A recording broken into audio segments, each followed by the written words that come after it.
Today we're going to look at using Sandbox environment with your Unified.to account.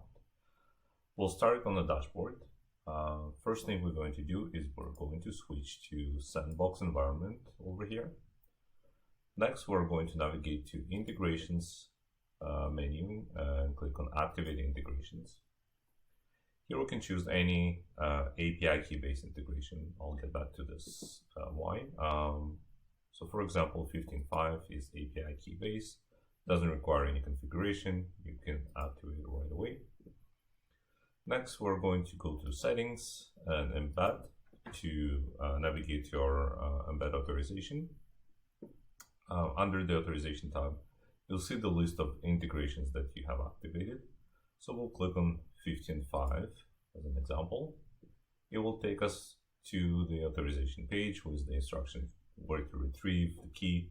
We don't care about any of this because we're just going to create a fake connection. So we can put any API key in here, it doesn't matter. And click Authorize. You'll see the connection ID in the URL, in the success URL, and it will, in our case, the success URL is our dashboard, where you can see the list of connections. Because this is a Sandbox account, we're not going to test this connection, even though this has a broken API key. You can navigate here and grab a sample code to make a call to this connection. So let's paste it here.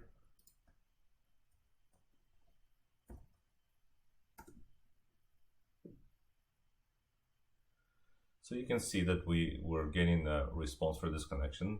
Because this is a mock API call, you'll see the data is fake.